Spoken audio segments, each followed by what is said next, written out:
Hello, I'm going to be showing you how to make a tessellating picture today. So I wanted to show you these pictures. These are not ones that I drawn at all. These are by a very famous artist called M.C. Escher, and he liked to play with lines and optical illusions, and he liked to make these pictures where shapes tessellate together. Tessellation means that shapes fit without any gaps between them. Now these shapes are all the shapes of winged horses or winged unicorns maybe, and you can see that they all fit together. There are grey ones and white ones, and they all fit without any gaps. So Escher did lots of pictures like these. This was some winged horses, and here's one sideways. Here's one where his shapes actually change slightly as they fit together. So they start out at the bottom as fish, and then the fish gradually change shape, and then they turn into geese flying through the sky, which is pretty cool. Here's the last one that I wanted to show you. Here's some geese flying through the sky, or birds flying through the sky, and they all fit together. You can't see any gaps right between the white geese and the grey geese. So we're going to make a picture somewhat like this. It looks super complicated, doesn't it? But it's actually pretty easy to do. I'm going to show you one that we're going to make. There. So I chose to make mine, some of mine were fish, and some of them are kind of, I'm not sure what these are, some sort of monster or frog with big teeth. But they're all the same shape. And if I can find it, here it is. That's the shape I made, right? You can see that they all fit together without any gaps.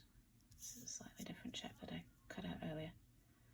But it's all the same shape and they will all fit. So the first step that we're going to do is to make this particular shape. And when we draw around it, this will form the template for our tessellating shapes. So to do this part, you are going to need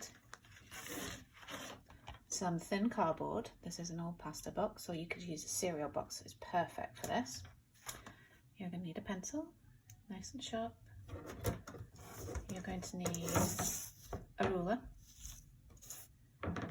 and a pair of scissors.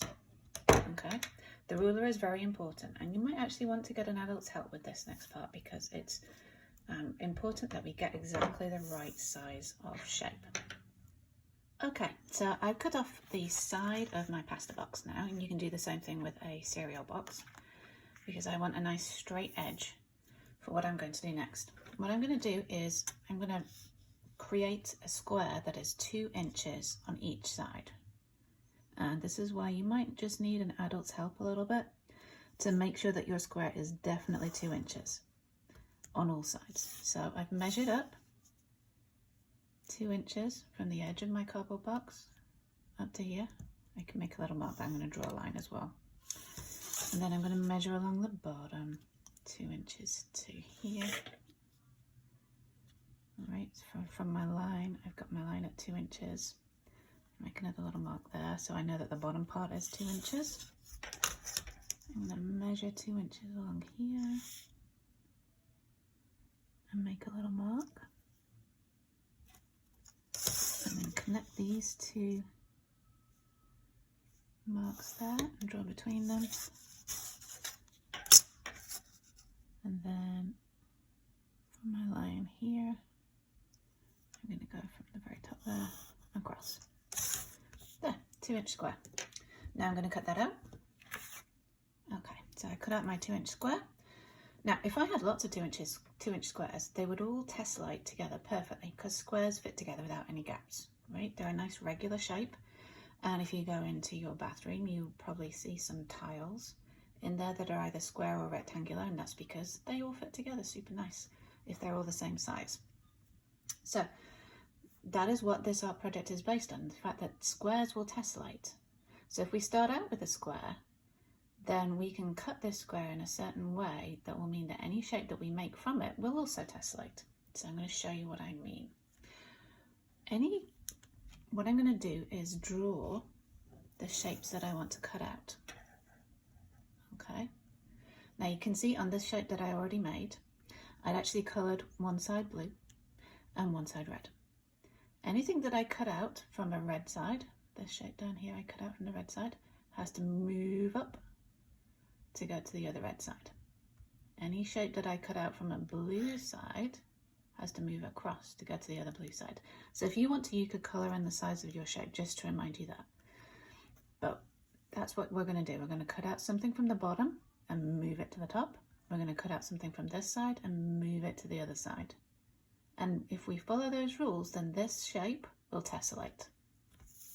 So here's what I'm going to do. I'm going to draw those, what I'm going to cut out onto my square. So start over here. This is going to be part of the fin of the fish. I'm going to come up and I want it to come right down to this corner here, like that, all the way down.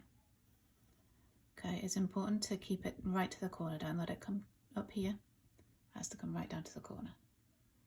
And when I cut this shape out, I'm going to slide it up and stick it on there. Okay, now I'm going to cut out this shape here.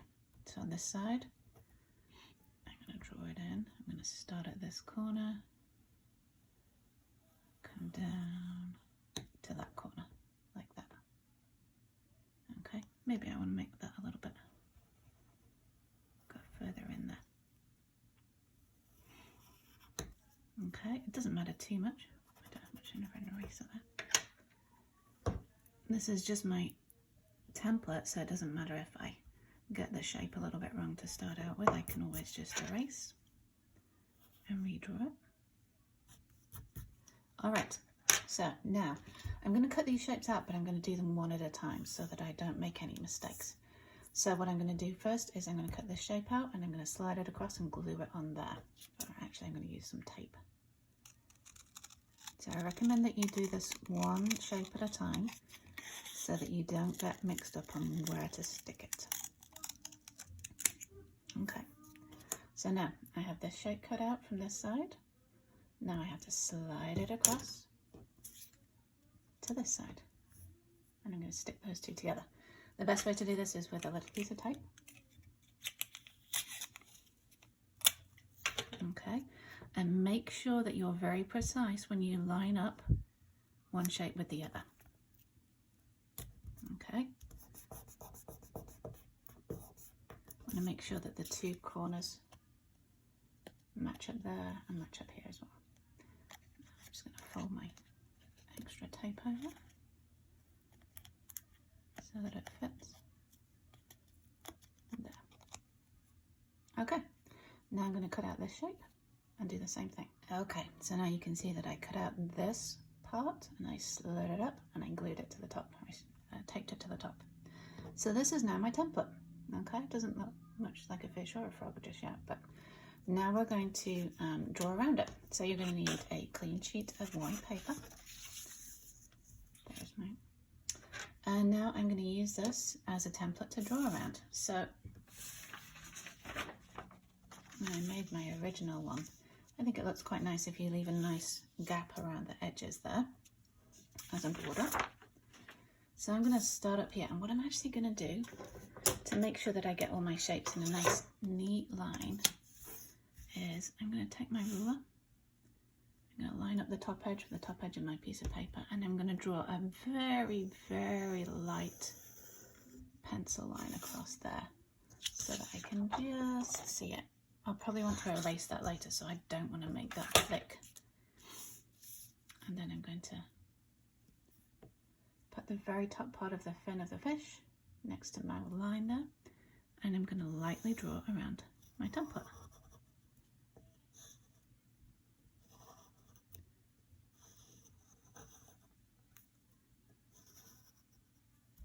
And there's the first one.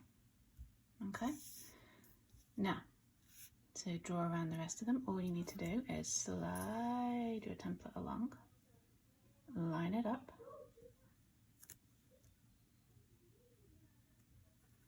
with the top line and lining it up here with the front part of the fish and draw around it again.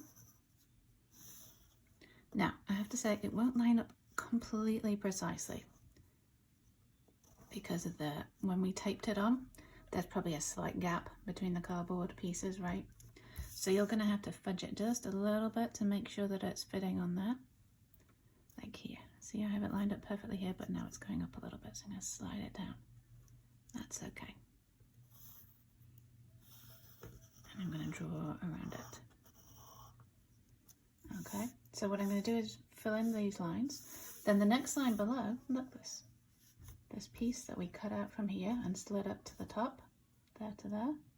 Now this piece fits right into that gap, and that's why these shapes will tessellate.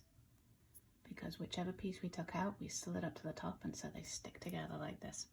So on the next line down, I'm just going to fit my template into the gap in the row above and trace around it again. Like that.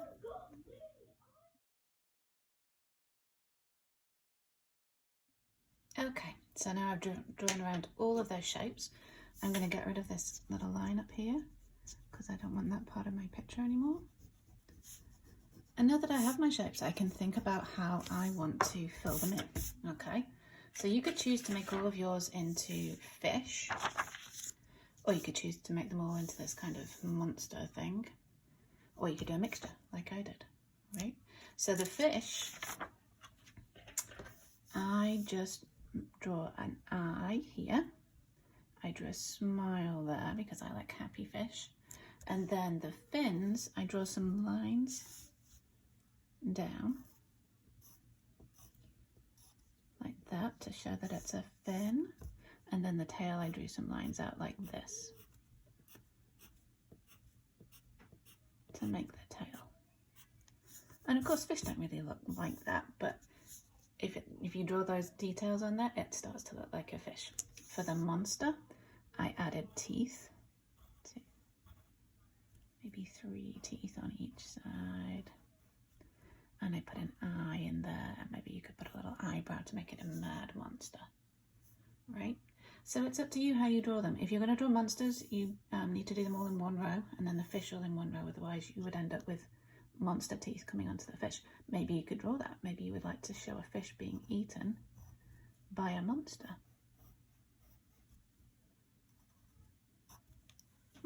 Yeah, maybe that would work.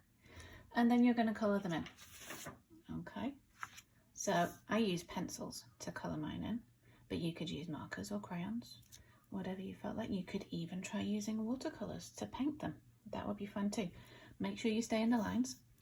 Once I finished colouring mine in, I actually went back and I used a very thin black marker to trace all of my details to make them pop. But you can choose to decorate them however you would like. If you remember Escher's pictures, he just coloured them in black and white or grey and white, and that works well. In fact, it looks really good if you just have 2 colours. So you could choose to do any of those. So I will be interested to see what you guys come up with. Bye.